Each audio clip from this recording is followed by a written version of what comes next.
News top 9ಗೆ ಸ್ವಾಗತ. ನಾನು ಸೌಮ್ಯ ಹೆಗಡೆ. ಬೆಂಗಳೂರು ಉಸ್ತುವಾರಿ ಫೈಟ್ಗೆ ಬ್ರೇಕ್ ಹಾಕಿದ್ರ ಸಿಎಂ. ಬೈ ಎಲೆಕ್ಷನ್ ಭರಾಟೆ ನಡುವೆ ಸಿದ್ದು ವರ್ಕೌಟ್ ಹೇಗಿತ್ತು? ಆಸ್ಪತ್ರೆಯ ಕಿಟಕಿ ಗಾಜುಗಳನ್ನ ಪೀಸ್ ಮಾಡಿದ್ಯಾರು?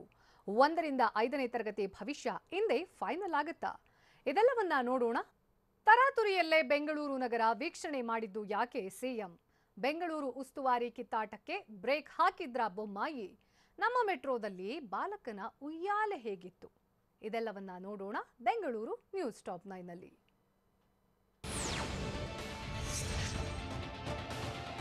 ದಿಢೀರನೆ ಮುಖ್ಯಮಂತ್ರಿ ಬಸವರಾಜ ಬೊಮ್ಮಾಯಿ ಸಿಟಿ ರೌಂಡ್ಸ್ ಹಾಕಿದ್ದು ತರಾತುರಿಯಲ್ಲೇ ಬೆಂಗಳೂರು ನಗರ ವೀಕ್ಷಣೆ ಮಾಡಿದ್ದಾರೆ.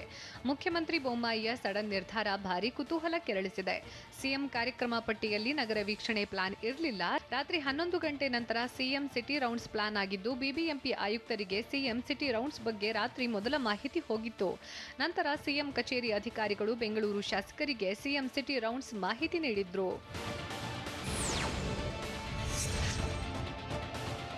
2.5 ಗಂಟೆಯಲ್ಲಿ ಮುಖ್ಯಮಂತ್ರಿ ಬಸವರಾಜ ಬೊಮ್ಮಾಯಿಯ ಸಿಟಿ ರೌಂಡ್ಸ್ ಮುಗಿತು. ಬೆಳಗ್ಗೆ 7:45ಕ್ಕೆ ಸಿಟಿ ರೌಂಡ್ಸ್ ಆರಂಭಿಸಿದ್ದ ಸಿಎಂ ಬೊಮ್ಮಾಯಿ ಬೆಳಗ್ಗೆ 10:15ಕ್ಕೆ ಮುಗಿಸಿದ್ರು. ಬೊಮ್ಮನಹಳ್ಳಿ ಶಾಸಕ ಸತೀಶ್ ರೆಡ್ಡಿ ಜೊತೆ ತರಾತುರಿಯಲ್ಲೇ ಬೆಂಗಳೂರು ಸಿಟಿ ರೌಂಡ್ಸ್ ನಡೆಸಿದ್ರು.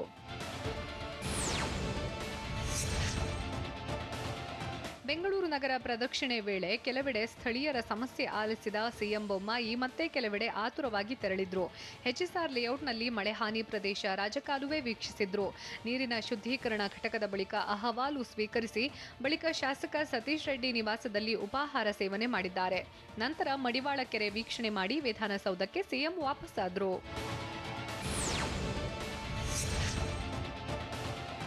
ಮುಖ್ಯಮಂತ್ರಿ ಬಸವರಾಜ ಬೊಮ್ಮಾಯಿ ವಿರುದ್ಧ ಮಹಿಳೆ ಆಕ್ರೋಶ ಹೊರಹಾಕಿದ್ದಾರೆ. ಸಿಟಿ ರೌಂಡ್ಸ್ ವೇಳೆ ಸಿಎಂ ಬಸವರಾಜ ಬೊಮ್ಮಾಯಿ ಕೇವಲ ಭರವಸೆ ನೀಡಿದ್ದಾರೆ, ಆದರೆ ನಮ್ಮ ಸಮಸ್ಯೆ ಬಗೆಹರಿಸೋದಿಲ್ಲ ಅಂತ ಅಸಮಾಧಾನ ವ್ಯಕ್ತಪಡಿಸಿದ್ದಾರೆ. ಪ್ರತಿ ಬಾರಿ ಮಳೆ ಬಂದಾಗ ಮನೆಗಳಿಗೆ ನೀರು ನುಗ್ಗುತ್ತೆ, ಸಿಎಂಗೆ ಹೇಳಿದ್ರೆ ಇಂಜಿನಿಯರ್ಗಳಿಗೆ ಕೇಳಿ ಅಂತಾರೆ ಅಂತ ಮಹಿಳೆ ಹೇಳಿದ್ದಾರೆ.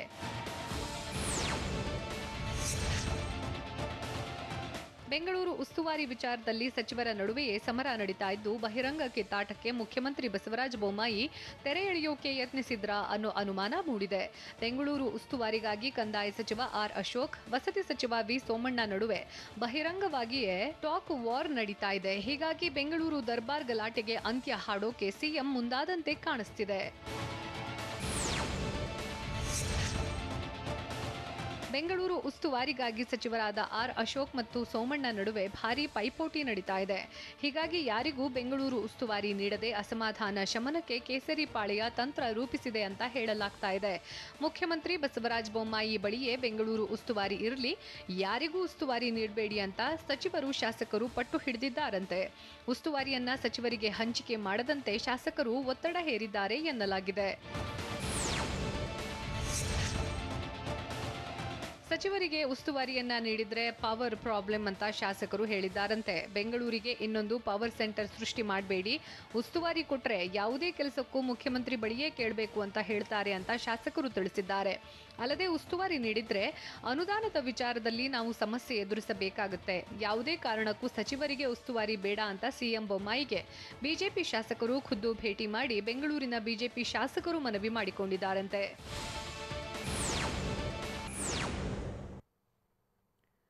1ರಿಂದ 5ನೇ ತರಗತಿ ಭವಿಷ್ಯ ಇಂದೇ ಫೈನಲ್ ಆಗುತ್ತಾ? ಶಾಲಾರಂಭಕ್ಕೆ ಗ್ರೀನ್ ಸಿಗ್ನಲ್ ಕೊಡುತ್ತಾ ಸಲಹಾ ಸಮಿತಿ? ಸ್ಕೂಲ್ ಓಪನ್ ಆದ್ರೆ ಏನೆಲ್ಲ ನಿಯಮಗಳು ಜಾರಿ ಇರಲಿವೆ? ಇದೆಲ್ಲವನ್ನ ನೋಡೋಣ ಸ್ಕೂಲ್ ಓಪನ್ ನ್ಯೂಸ್ ಟಾಪ್ 9ನಲ್ಲಿ.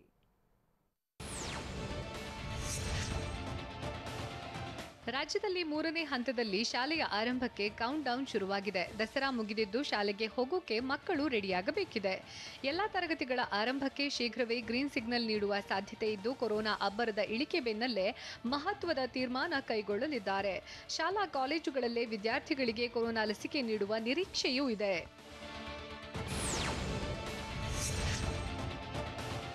ಮೂರನೇ ಹಂತದಲ್ಲಿ 1ರಿಂದ 5ನೇ ತರಗತಿ ಪ್ರಾರಂಭಕ್ಕೆ ಶಿಕ್ಷಣ ಇಲಾಖೆ ಸಜ್ಜಾಗಿದೆ. ಅಕ್ಟೋಬರ್ 21ರಿಂದಲೇ 1ರಿಂದ 5ನೇ ತರಗತಿಗಳ ಪ್ರಾರಂಭವಾಗುವ ಸಾಧ್ಯತೆ ಇದೆ. ಈ ಬಗ್ಗೆ ಪ್ರತಿಕ್ರಿಯೆ ನೀಡಿದ ಶಿಕ್ಷಣ ಸಚಿವ B C Nagesh, corona task force committee ವರದಿಯನ್ನ ಪಡೆದು ಸಿಎಂ ತಜ್ಞರು ಒಪ್ಪಿಗೆ ಕೊಟ್ರೆ ಅಕ್ಟೋಬರ್ 21ರಿಂದ ಶಾಲೆ ಆರಂಭಿಸ್ತೀವಿ ಅಂತ ಹೇಳಿದ್ದಾರೆ.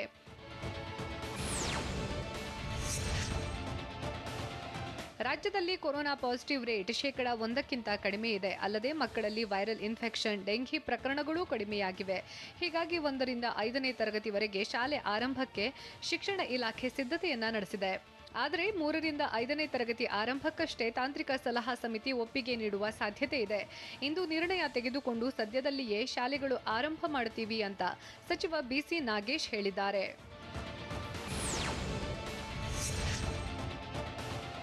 ಸದ್ಯ ರಾಜ್ಯದಲ್ಲಿ ಕೊರೋನಾ ಸೋಂಕು ನಿಯಂತ್ರಣದಲ್ಲಿ ಇದ್ದು ಶೀಘ್ರವೇ ಪ್ರಾಥಮಿಕ ಶಾಲೆಗಳು ಪ್ರಾರಂಭವಾಗುವುದು ಪಕ್ಕಾ ಅಂತ ಆಗಿದೆ. ಆದರೆ ತಾಂತ್ರಿಕ ಸಲಹಾ ಸಮಿತಿ ಮೊದಲು 3ರಿಂದ 5ನೇ ತರಗತಿಯನ್ನ ಆರಂಭಿಸೋದಕ್ಕೆ ಒಪ್ಪಿಗೆ ನೀಡುವ ನಿರೀಕ್ಷೆ ಇದೆ. ಮೊದಲು ಈ 3 ತರಗತಿಗಳನ್ನು ಆರಂಭ ಮಾಡಿ ನಂತರ ಗ್ರೀನ್ ಸಿಗ್ನಲ್ ಕೊಟ್ಟು 10 ದಿನ ಕಾದು ನೋಡಿ 1ರಿಂದ 2ನೇ ತರಗತಿಗೆ ಅವಕಾಶ ನೀಡುವ ಸಾಧ್ಯತೆಗಳಿವೆ.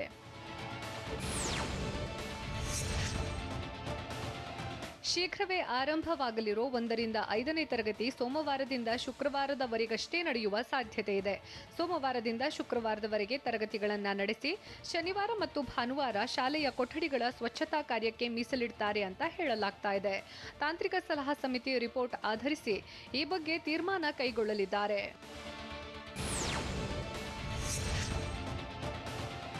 ಕೋವಿಡ್ ತಾಂತ್ರಿಕ ಸಲಹಾ ಸಮಿತಿ ಗ್ರೀನ್ ಸಿಗ್ನಲ್ ಕೊಟ್ಟರೆ ಗೈಡ್ಲೈನ್ಸ್ ಆಧಾರದಲ್ಲಿ ಶಾಲೆ ಶುರು ಮಾಡೋಕೆ ಶಿಕ್ಷಣ ಇಲಾಖೆ ಸಜ್ಜಾಗಿದೆ. ಕೊರೋನಾ ನಿಯಂತ್ರಣಕ್ಕೆ ಸಾಮಾಜಿಕ ಅಂತರ ಕಾಪಾಡುವುದು ಕಡ್ಡಾಯವಾಗಿದ್ದು ಶಾಲೆಗಳಲ್ಲಿ ಸೋಮವಾರದಿಂದ ಶುಕ್ರವಾರದವರೆಗೆ ಶೇಕಡ 50ರಷ್ಟು ಮಾತ್ರ ಹಾಜರಾತಿಯೊಂದಿಗೆ ತರಗತಿ ನಡೆಸುವ ಸಾಧ್ಯತೆ ಇದೆ. ಜೊತೆಗೆ 15ರಿಂದ 20 ಮಕ್ಕಳ ತಂಡವನ್ನ ರಚಿಸಿ ಪಾಠ ಮಾಡೋಕೆ ಶಿಕ್ಷಣ ಇಲಾಖೆ ತೀರ್ಮಾನ ಮಾಡಿದೆ ಅಂತ ಹೇಳಲಾಗ್ತಾ ಇದೆ.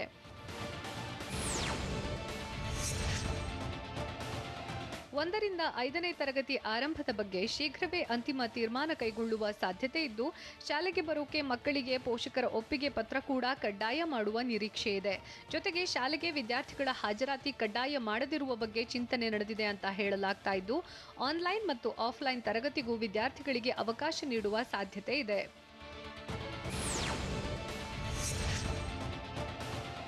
ರಾಜ್ಯದಲ್ಲಿ ಶೀಘ್ರವೇ 1ರಿಂದ 5ನೇ ತರಗತಿ ಆರಂಭವಾಗಲಿದ್ದು ಮಧ್ಯಾಹ್ನದವರೆಗೆ ಮಾತ್ರ ನಡೆಯಲಿದೆ ಅಂತ ಹೇಳಲಾಗ್ತಾ ಇದೆ. ಮಧ್ಯಾಹ್ನದ ಬಿಸಿಯೂಟ ನೀಡೋಕೆ ಅನುಮತಿ ಸಿಗುವ ಸಾಧ್ಯತೆ ಇದೆ. ಹೇಗಿದ್ರೂ ಅರ್ಧ ದಿನ ಮಾತ್ರ ಶಾಲೆ ಆರಂಭಿಸೋಕೆ ಶಿಕ್ಷಣ ಇಲಾಖೆ ಚಿಂತನೆ ಮಾಡಿದೆ ಎನ್ನಲಾಗಿದೆ.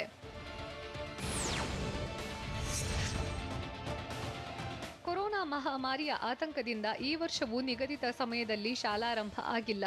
ಹೀಗಾಗಿ ಶೀಘ್ರವೇ 1ರಿಂದ 5ನೇ ತರಗತಿವರೆಗಿನ ಶಾಲೆಗಳ ಬಾಗಿಲು ತೆರೆದ್ರೂ ಪಠ್ಯ ಪೂರ್ಣಗೊಳಿಸುವುದು ಕಷ್ಟ ಸಾಧ್ಯ. ಇದೇ ಕಾರಣಕ್ಕೆ ಪಠ್ಯ ಕಡಿತ ಮಾಡ್ತಾರಾ ಅನ್ನೋ ಕುತೂಹಲ ಮೂಡಿದೆ. ಆದರೆ ಈ ಬಗ್ಗೆ ಈಗಾಗಲೇ ಸ್ಪಷ್ಟನೆ ನೀಡಿರುವ ಶಿಕ್ಷಣ ಸಚಿವ ಬಿಸಿ ನಾಗೇಶ್ ಪಠ್ಯ ಕಡಿತದ ಕುರಿತು ಯಾವುದೇ ಪ್ರಸ್ತಾಪ ಇಲ್ಲ ಅಂತ ಹೇಳಿದ್ದಾರೆ. ಬೈ ಎಲೆಕ್ಷನ್ ಅಖಾಡ ಗೆದ್ದು ಬೀಗೋಕೆ ಹೇಗಿದೆ 3 ಪಕ್ಷಗಳ ರಣತಂತ್ರ? ಹಾನಗಲ್ ಗೆಲ್ಲೋಕೆ ಎಷ್ಟು ಮಹಾಶಕ್ತಿ ಕೇಂದ್ರ ಗುರುತು ಮಾಡಲಾಗಿದೆ? ಅಲ್ಪಸಂಖ್ಯಾತ ಮತಗಳ ಮೇಲೆ ಕಣ್ಣಿಟ್ಟಿರೋದು ಯಾರು? ನೋಡೋಣ ಮಿನಿ ಸಮರ ನ್ಯೂಸ್ ಟಾಪ್ 9ನಲ್ಲಿ. ಸಿಂದಗಿ ಹಾನಗಲ್ ಉಪಚುನಾವಣಾ ಕಣ ದಿನೇ ದಿನೇ ರಂಗೇರ್ತಿದ್ದು 2 ಕ್ಷೇತ್ರಗಳಲ್ಲಿ ಗೆದ್ದು ಬೀಗೋಕೆ 3 ಪಕ್ಷಗಳು ರಣತಂತ್ರ ಹೆಣೆದಿದೆ. ಉಪಸಮರದಲ್ಲಿ ಜಯಭೇರಿ ಬಾರಿಸಲು ಜಿದ್ದಾಜಿದ್ದು ನಡೆಯುತ್ತಿದ್ದು ಘಟಾನುಘಟಿ ನಾಯಕರೆಲ್ಲ ಕ್ಷೇತ್ರಗಳಲ್ಲೇ ಠಿಕಾಣಿ ಹೂಡಿ ರಣತಂತ್ರ ಹೆಣೆಯುತ್ತಿದ್ದಾರೆ. ಮತದಾರರ ಮನಗೆಲ್ಲಲು ಇನ್ನಿಲ್ಲದಂತೆ ಕಸರತ್ತು ಮಾಡುತ್ತಿದ್ದು ಉಪಚುನಾವಣಾ ಅಖಾಡ ಕಾವೇರ್ತಿದೆ.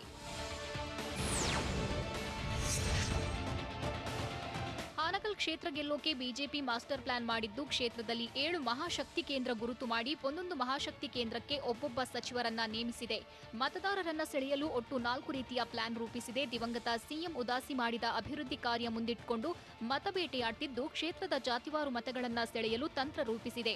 ಅಲ್ಲದೆ ಬಿಜೆಪಿ ಅಭ್ಯರ್ಥಿ ಸಜ್ಜನರ್ ದಿವಂಗತ ಉದಾಸಿ ಅವರ ಆಪ್ತ. ಹೀಗಾಗಿ ಅನುಕಂಪ ಗಿಟ್ಟಿಸಿ ಮತಗಳನ್ನ ಸೆಳೆಯೋ ಪ್ಲಾನ್ ಮಾಡಿದ್ದು ಅಭಿವೃದ್ಧಿ ಹೊಳೆಹರಿಸೋ ಭರವಸೆ ನೀಡುವ ತಂತ್ರವನ್ನು ಅನುಸರಿಸುತ್ತಿದೆ.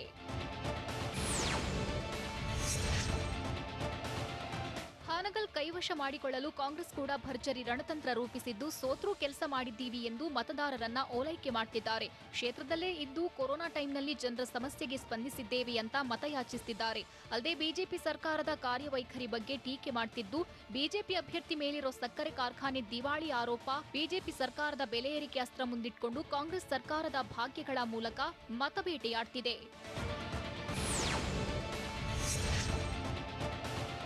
ಜೆಡಿಎಸ್ ನಾಯಕರು ಕೂಡ ಹಾನಗಲ್ನಲ್ಲಿ ಗೆಲುವು ಸಾಧಿಸಲು ಭಾರಿ ಪ್ಲಾನ್ ಮಾಡಿದ್ದಾರೆ. ಅಲ್ಪಸಂಖ್ಯಾತ ಅಭ್ಯರ್ಥಿಗೆ ಜೆಡಿಎಸ್ ಟಿಕೆಟ್ ನೀಡಿದ್ದು ದಳಪತಿಗಳು ಅಲ್ಪಸಂಖ್ಯಾತರ ಮತಗಳ ಮೇಲೆ ಕಣ್ಣಿಟ್ಟಿದ್ದಾರೆ.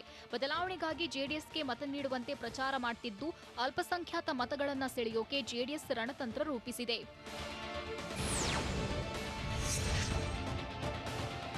ಸಿಂದಗಿ ಕ್ಷೇತ್ರದಲ್ಲಿ ಗೆಲುವು ಸಾಧಿಸಲು ಬಿಜೆಪಿ ರಣತಂತ್ರ ರೂಪಿಸಿದ್ದು ನಾಳೆ ಸಿಎಂ ಬಸವರಾಜ ಬೊಮ್ಮಾಯಿ ಮತಯಾಚನೆ ಮಾಡಲಿದ್ದಾರೆ.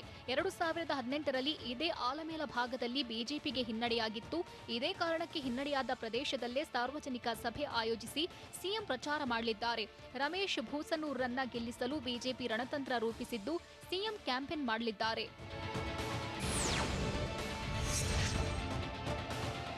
ಇಂದು ಸಿಂದಗಿ ಅಖಾಡಕ್ಕೆ ವಿಪಕ್ಷ ನಾಯಕ ಸಿದ್ದರಾಮಯ್ಯ ಧುಮುಕಿದ್ದಾರೆ. ಸರಣಿ ಸಭೆಗಳಲ್ಲಿ ಸಿದ್ದರಾಮಯ್ಯ ಪ್ರಚಾರ ಮಾಡುತ್ತಿದ್ದು ಸ್ಥಳೀಯ ಶಾಸಕರು ಮುಖಂಡರು ಸಾಥ್ ನೀಡುತ್ತಿದ್ದಾರೆ. ಪಕ್ಷದ ಸಾಂಪ್ರದಾಯಿಕ ಮತಗಳು ಬಿಜೆಪಿ ಹಾಗೂ ಜೆಡಿಎಸ್ಗೆ ಹೋಗದಂತೆ ಸಿದ್ದರಾಮಯ್ಯ ತಂತ್ರ ರೂಪಿಸಿದ್ದು 50,000 ಎಸ್ಸಿ ಎಸ್ಟಿ ಮತಗಳ ಮೇಲೆ ಕಣ್ಣಿಟ್ಟಿದ್ದಾರೆ.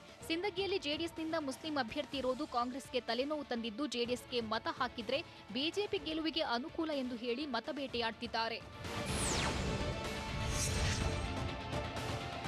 ಸಿಂದಗಿಯಲ್ಲಿ ಮತ್ತೆ ಜೆಡಿಎಸ್ ಬಾವುಟ ಹಾರಿಸಲು ದಳಪತಿಗಳು ಪಣ ತೊಟ್ಟಿದ್ದು ಸಿಂದಗಿ ಕ್ಷೇತ್ರಕ್ಕೆ ಹೆಚ್ಚು ಒತ್ತು ನೀಡಿದ್ದಾರೆ. ಸಿದ್ದರಾಮಯ್ಯರನ್ನೇ ಟಾರ್ಗೆಟ್ ಮಾಡಲು ಎಚ್ಡಿಕೆ ಪ್ಲಾನ್ ಮಾಡಿದ್ದಾರೆ. ಇತ್ತ ಪ್ರತಿಷ್ಠೆಯ ಫೈಟ್ನಲ್ಲಿ ಎಚ್ಡಿ ದೇವೇಗೌಡರು ಮೆಗಾ ಪ್ಲಾನ್ ಮಾಡಿದ್ದು ದೇವೇಗೌಡರ ಪಾಲಿಗೆ ನೀರಾವರಿ ಯೋಜನೆಯೇ ಚುನಾವಣಾ ಅಸ್ತ್ರವಾಗಿದೆ. ನೀರಾವರಿ ಅಸ್ತ್ರ ಬಳಸಿ ಕೈ ಕಮಲಕ್ಕೆ ಟಕ್ಕರ್ ಕೊಡಲು ತಂತ್ರ ರೂಪಿಸಿದ್ದಾರೆ.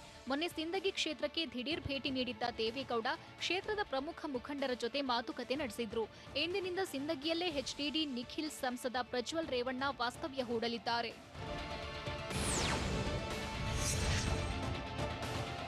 ಹಾನಗಲ್ನಲ್ಲಿ ಎಸ್ಸಿ ಮತ್ತು ಎಸ್ಟಿ ಮತಗಳ ಮೇಲೆ ಕಾಂಗ್ರೆಸ್ ಕಣ್ಣಿಟ್ಟಿದ್ದು ಸತೀಶ್ ಜಾರಕಿಹೊಳಿ ಮೂಲಕ ಮತಗಳನ್ನು ಸೆಳೆಯಲು ತಂತ್ರ ರೂಪಿಸಿದ್ದಾರೆ. ಅಲ್ಲದೆ ಅಲ್ಪಸಂಖ್ಯಾತರ ಮತಗಳನ್ನು ಸೆಳೆಯುವ ಜವಾಬ್ದಾರಿಯನ್ನ ಹಾನಗಲ್ನಲ್ಲಿ ತಮ್ಮದೇ ಹಿಡಿತ ಹೊಂದಿರುವ ಕೆಪಿಸಿಸಿ ಕಾರ್ಯಾಧ್ಯಕ್ಷ ಸಲೀಂ ಅಹಮದ್ಗೆ ನೀಡಿದ್ದಾರೆ. 6 ಜಿಲ್ಲಾ ಪಂಚಾಯಿತಿ ಕ್ಷೇತ್ರಗಳಿಗೆ ಒಂದೊಂದು ಕ್ಷೇತ್ರಕ್ಕೆ ಒಬ್ಬರಂತೆ ಮಾಜಿ ಸಚಿವರನ್ನ ಕಾಂಗ್ರೆಸ್ ನೇಮಕ ಮಾಡಿದ್ದು ಮತ್ತೊಂದೆಡೆ ಸಿದ್ದರಾಮಯ್ಯ ಕೂಡ ಅಬ್ಬರದ ಪ್ರಚಾರ ಮಾಡಿದ್ದಾರೆ.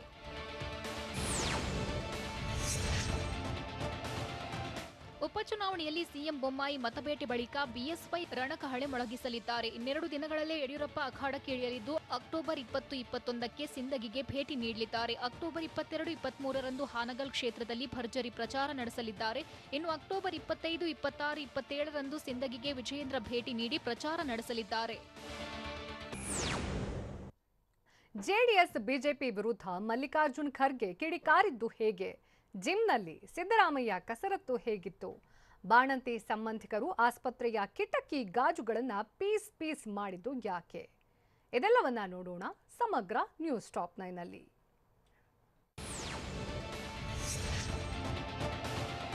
ಬಿಜೆಪಿ ಜೆಡಿಎಸ್ ವಿರುದ್ಧ ಮಲ್ಲಿಕಾರ್ಜುನ ಖರ್ಗೆ ವಾಗ್ದಾಳಿ ನಡೆಸಿದ್ದಾರೆ. ಅಲ್ಪಸಂಖ್ಯಾತ ಅಭ್ಯರ್ಥಿ ಹಾಕಿದ್ರೆ ಕಾಂಗ್ರೆಸ್ಗೆ ಹಿನ್ನಡೆ ಆಗುತ್ತೆ ಅನ್ನೋದು ತಪ್ಪು ಕಲ್ಪನೆ. ಜನ ಈಗ ಜಾಗೃತರಾಗಿದ್ದಾರೆ. ಜಾತ್ಯತೀತ ತತ್ವದ ಮೇಲೆ ಕಾಂಗ್ರೆಸ್ ನಡೆಯುತ್ತೆ ಅಂತ ಕಲಬುರಗಿಯಲ್ಲಿ ರಾಜ್ಯಸಭೆ ವಿಪಕ್ಷ ನಾಯಕ ಮಲ್ಲಿಕಾರ್ಜುನ ಖರ್ಗೆ ಹೇಳಿದ್ದಾರೆ.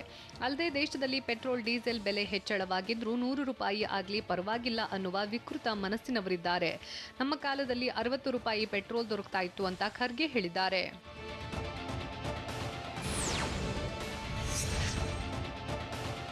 ವಿರೋಧ ಪಕ್ಷ ನಾಯಕ ಸಿದ್ದರಾಮಯ್ಯ ವಿರುದ್ಧ ಬಿಜೆಪಿ ವಕ್ತಾರ ರಾಜ್ಕುಮಾರ್ ಪಾಟೀಲ್ ತೇಲ್ಕೂರು ವಾಗ್ದಾಳಿ ನಡೆಸಿದ್ದಾರೆ. ಸಿದ್ದರಾಮಯ್ಯನವರಿಗೆ ಮತಿಭ್ರಮಣೆ ಆಗಿದ್ದು ಹುಚ್ಚಾಸ್ಪತ್ರೆ ಸೇರೋದು ಉತ್ತಮ ಅಂತ ತೇಲ್ಕೂರ್ ಹೇಳಿದ್ದಾರೆ.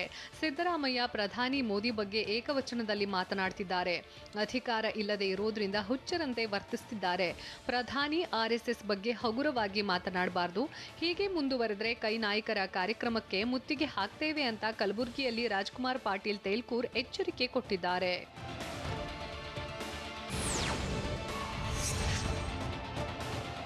Sindagi Hangal by election busy ಇರುವ ನಡುವೆಯೂ ವಿಪಕ್ಷ ನಾಯಕ ಸಿದ್ದರಾಮಯ್ಯ ವರ್ಕೌಟ್ ಮಾಡಿದ್ದಾರೆ. ಬೆಳ್ಳಂಬೆಳಗ್ಗೆ ಹುಬ್ಬಳ್ಳಿಯ ಖಾಸಗಿ ಹೋಟೆಲ್ನ ಜಿಮ್ನಲ್ಲಿ ಸಿದ್ದರಾಮಯ್ಯ ಕಸರತ್ತು ನಡೆಸಿದ್ರು.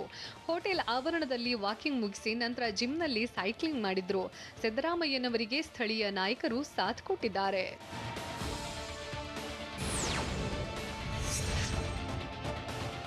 ಮುಸ್ಲಿಂ ಸಮುದಾಯಕ್ಕೆ ಸಿದ್ದರಾಮಯ್ಯ ಏಕೈಕ ನಾಯಕ ಎಂದಿದ್ದ ಇಕ್ಬಾಲ್ ಅನ್ಸಾರಿ ವಿರುದ್ಧ ಕೊಪ್ಪಳ ಜಿಲ್ಲೆ ಗಂಗಾವತಿಯ ಮುಸ್ಲಿಂ ನಾಯಕರು ಆಕ್ರೋಶ ವ್ಯಕ್ತಪಡಿಸಿದ್ದಾರೆ. ನಾವ್ಯಾಕೆ ಅವರನ್ನ ನಾಯಕ ಅಂತ ಒಪ್ಪಬೇಕು, ನಮ್ಮ ನಾಯಕ ಮೇಲಿದ್ದಾನೆ ಅಂತ ಪಾಡುಗತ್ತಿ ಅಕ್ಬರ್ ಸಾಬ್ ಹೇಳಿದ್ದಾರೆ.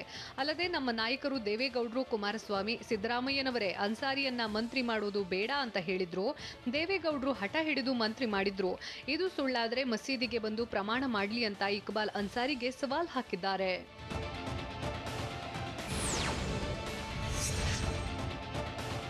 ತಡರಾತ್ರಿ ಸುರಿದ ಭಾರೀ ಗಾಳಿ ಮಳೆಗೆ ಹೊಗೆಸೊಪ್ಪು ಬ್ಯಾರೆಲ್ ಮನೆ ಕುಸಿತಗೊಂಡ ಘಟನೆ ಹಾಸನ ಜಿಲ್ಲೆ ಅರಕಲಗೂಡು ತಾಲೂಕಿನ ಬಿಳುಗುಲಿ ಗ್ರಾಮದಲ್ಲಿ ನಡೆದಿದೆ. ಮಳೆಯ ಅವಾಂತರಕ್ಕೆ ಸಿಂಧಿಕರು ಕೂಡ ಸಾವನ್ನಪ್ಪಿದ್ದು, ಕೃಷಿ ಉಪಕರಣಗಳಿಗೆ ಹಾನಿಯುಂಟಾಗಿದೆ.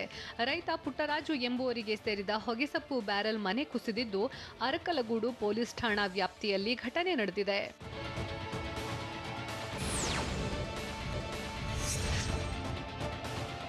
ವಿಜಯಪುರ ಜಿಲ್ಲೆಯಲ್ಲಿ ಪದೇ ಪದೇ ಭೂಕಂಪನ ಸಂಭವಿಸ್ತಾ ಇದ್ದು, ಗ್ರಾಮಸ್ಥರಲ್ಲೂ ಆತಂಕದಲ್ಲಿದ್ದಾರೆ. ಆದರೆ ಗಣಿ ಸಚಿವ ಹಾಲಪ್ಪ ಆಚಾರ್ ವಿಜಯಪುರ ಜಿಲ್ಲೆ ಸುರಕ್ಷತಾ ವಲಯದಲ್ಲಿ ಇದೆ ಅಂತ ಹೇಳಿದ್ದಾರೆ. ಹೆಚ್ಚಾಗಿ ಮಳೆ ಆಗಿದ್ರಿಂದಾಗಿ ಈ ರೀತಿಯಾಗಿದೆ. ಅಗತ್ಯ ಬಿದ್ದರೆ ಹಿರಿಯ ವಿಜ್ಞಾನಿಗಳ ತಂಡವನ್ನ ಕರೆಸ್ತೇವೆ. ಜನರು ಆತಂಕ ಪಡುವ ಅಗತ್ಯತೆ ಇಲ್ಲ ಅಂತ ಸಚಿವ ಹಾಲಪ್ಪ ಆಚಾರ್ ಹೇಳಿದ್ದಾರೆ.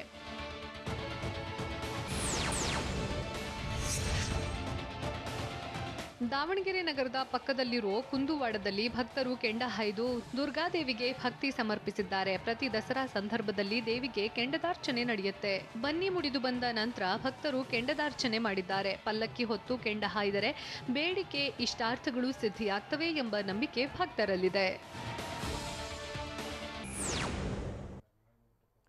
ವರ್ಲ್ಡ್ ಕಪ್ನಲ್ಲಿ ಭಾರತ ಮತ್ತು ಪಾಕಿಸ್ತಾನ ಪಂದ್ಯ ಬೇಡ ಅಂತ ಹೇಳಿದ್ದು ಯಾರು? ಕೋಚ್ ಹುದ್ದೆಯನ್ನ ರಿಕಿ ಪಾಂಟಿಂಗ್ ನಿರಾಕರಿಸಿದ್ದು ಯಾಕೆ? ಸಲಗಕ್ಕೆ ರಿಯಲ್ ಎಸ್ಟೇಟ್ ಸಮಸ್ಯೆ ಯಾಕೆ? ನೋಡೋಣ ಎಂಟರ್ಟೈನ್ಮೆಂಟ್ ನ್ಯೂಸ್ ಟಾಪ್ 9 ನಲ್ಲಿ. ಕೇಂದ್ರ ಸಚಿವ ಗಿರಿರಾಜ್ ಸಿಂಗ್ ಟಿ20 ವಿಶ್ವಕಪ್ನಲ್ಲಿ ಭಾರತ ಪಾಕಿಸ್ತಾನ ಪಂದ್ಯದ ಬಗ್ಗೆ ಹೇಳಿಕೆ ನೀಡಿದ್ದಾರೆ. ಭಾರತ ಪಾಕಿಸ್ತಾನ ಸಂಬಂಧ ಸರಿಯಿಲ್ಲ, ಹೀಗಾಗಿ ಭಾರತ ಪಾಕಿಸ್ತಾನದ ನಡುವಿನ ಪಂದ್ಯ ರದ್ದು ಮಾಡುವುದನ್ನು ಪರಿಗಣಿಸಬೇಕು ಎಂದಿದ್ದಾರೆ. ಇದೇ ಅಕ್ಟೋಬರ್ 24ರ ಭಾನುವಾರ ಭಾರತ ಪಾಕಿಸ್ತಾನ ಪಂದ್ಯ ನಿಗದಿಯಾಗಿದೆ.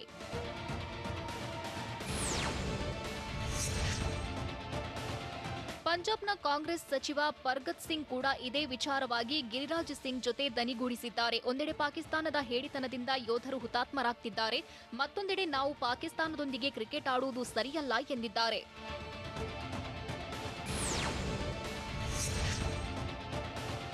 ಶ್ರೀನಗರದಲ್ಲಿ ಭಯೋತ್ಪಾದಕರಿಂದ ಹತ್ಯೆಗೀಡಾದ ಬೀದಿ ವ್ಯಾಪಾರಿ ಅರವಿಂದ್ ಕುಮಾರ್ ತಂದೆ ಭಾರತ ಮತ್ತು ಪಾಕಿಸ್ತಾನ ನಡುವಿನ ಪಂದ್ಯವನ್ನ ರದ್ದುಗೊಳಿಸುವಂತೆ ಒತ್ತಾಯಿಸಿದ್ದಾರೆ. ಶ್ರೀನಗರದಲ್ಲಿ ಬೀದಿ ವ್ಯಾಪಾರಿಯಾಗಿ ಅರವಿಂದ್ ಕೆಲಸ ಮಾಡ್ತಿದ್ರು. ಶ್ರೀನಗರದ ಈದ್ಗಾ ಪ್ರದೇಶದಲ್ಲಿ ಭಯೋತ್ಪಾದಕರು ಅರವಿಂದ್ನನ್ನ ಗುಂಡಿಕ್ಕಿ ಕೊಂದಿದ್ರು.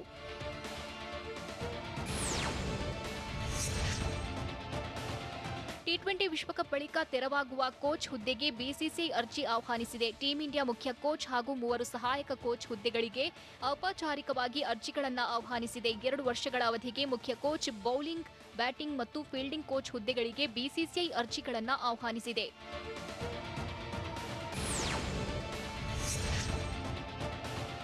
ಬಿಸಿಸಿಐ ರಾಹುಲ್ ದ್ರಾವಿಡ್ಗಿಂತ ಮುನ್ನ ಆಸ್ಟ್ರೇಲಿಯಾ ತಂಡದ ಮಾಜಿ ನಾಯಕ ರಿಕಿ ಪಾಂಟಿಂಗ್ಗೆ ಕೋಚ್ ಆಗುವಂತೆ ಮನವಿ ಮಾಡಿತ್ತು ಎಂದು ವರದಿಯಾಗಿದೆ. ಆದರೆ ಪಾಂಟಿಂಗ್ ಬಿಸಿಸಿಐ ಮನವಿಯನ್ನ ತಿರಸ್ಕರಿಸಿದ್ದಾರೆ. ಐಪಿಎಲ್ನಲ್ಲಿ ಪಾಂಟಿಂಗ್ ಡೆಲ್ಲಿ ಕ್ಯಾಪಿಟಲ್ಸ್ ತಂಡದ ಕೋಚ್ ಆಗಿ ಕಾರ್ಯನಿರ್ವಹಿಸುತ್ತಿದ್ದಾರೆ.